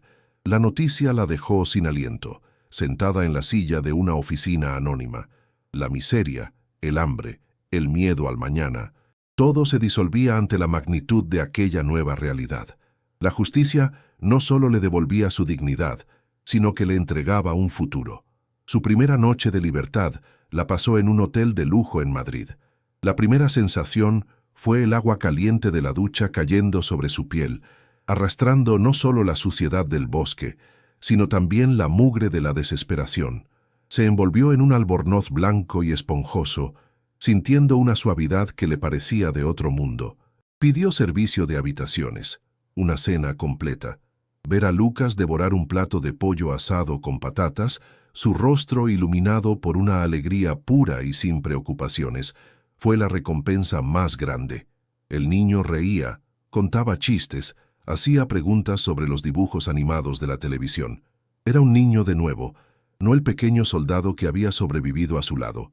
Más tarde, se acostó en una cama inmensa con sábanas de hilo egipcio. Se hundió en el colchón, sintiendo el contraste brutal con el suelo helado de la cabaña y el catre metálico del albergue. Lloró en silencio, esta vez de gratitud, escuchando la risa de su hijo desde la habitación contigua.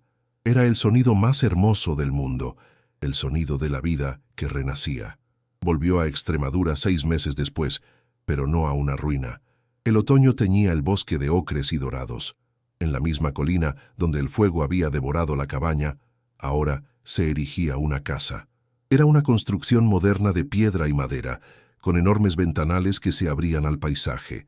Clara se bajó de su coche nuevo y caminó por la tierra que ahora era, sin lugar a dudas, suya. El aire fresco olía a pino y a tierra fértil, ya no a moho y a desesperación. Joaquín, que había decidido pasar sus últimos años cerca de ellos, cuidaba un pequeño jardín. Lucas corría por el campo, persiguiendo una mariposa, sus gritos de alegría resonando en el valle. Clara se detuvo en el mismo lugar donde Ramiro la había amenazado. Miró hacia el horizonte, sintiendo el sol cálido en su rostro. El viento, que antes le había parecido un lamento, ahora era una caricia que le susurraba al oído una sola palabra: hogar. La tierra por la que su tío abuelo había muerto era ahora el santuario donde la vida de su hijo florecería. Era su redención. Dentro de la nueva casa, en una habitación inundada de luz natural, descansaba la vieja máquina de coser Singer.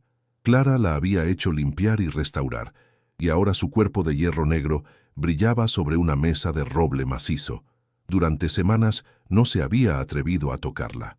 La máquina era un ancla a un pasado de miseria, el símbolo de las noches en vela, cosiendo para ganar unos pocos euros. Pero esa mañana algo cambió. Se sentó frente a ella y sus dedos rozaron el metal frío. Pero esta vez no sintió un escalofrío de impotencia, sino una oleada de afecto. Colocó un carrete de hilo de seda de un azul intenso y un trozo de lino suave bajo la aguja.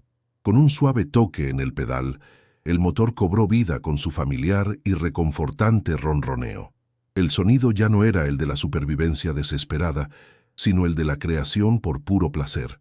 Empezó a coser, no por necesidad, sino por elección. Estaba tejiendo los hilos de su nueva vida, puntada a puntada, una vida que ella misma estaba diseñando, libre y llena de color. Esa noche, la gran mesa de madera del comedor estaba cubierta por un mantel blanco y una cena abundante. El aroma a pan recién horneado y a estofado de ternera llenaba la casa. Lucas, con las mejillas sonrosadas, le contaba a Joaquín, que sonreía con la ternura de un abuelo, sus aventuras en el nuevo colegio del pueblo. Clara sirvió la comida, sus manos firmes y seguras. No había rastro de la mujer que contaba las monedas sobre la mesa de un albergue, la mujer que sentía el dolor del hambre como un cuchillo en el estómago. Miró a su alrededor, el fuego crepitando en la moderna chimenea, el rostro feliz de su hijo, la presencia leal de su amigo. Su vida era un eco invertido de aquel primer acto de desesperación. La cifra de 31,25 € apareció en su mente, no como un fantasma, sino como un recordatorio del abismo del que había salido. La justicia había llegado, pero la verdadera recompensa era esa escena, era la paz, era la serena y profunda alegría de un hogar seguro y lleno de amor. A veces, por la noche, Clara se asomaba a la ventana de su dormitorio y contemplaba la inmensidad del monte bajo el manto de estrellas. La oscuridad ya no la aterrorizaba. Sabía que en toda gran oscuridad hay una luz esperando a ser descubierta. Un secreto enterrado, una verdad por la que luchar. Su viaje desde el albergue de Madrid hasta esa colina en Extremadura había sido un descenso a los infiernos, pero también una escalada hacia la redención. Había aprendido que el valor no es la ausencia de miedo, sino la decisión de actuar a pesar de él, especialmente cuando el amor por un hijo es la brújula que te guía. Su historia es un poderoso recordatorio de que incluso en la noche más profunda, una sola chispa de coraje puede encender el amanecer. Si te conmovió la increíble lucha de Clara y crees en el poder de la justicia y la superación, suscríbete ahora a nuestro canal para no perderte ninguna de nuestras historias, relatos que te mantendrán sin aliento y te harán creer que siempre, siempre hay una salida.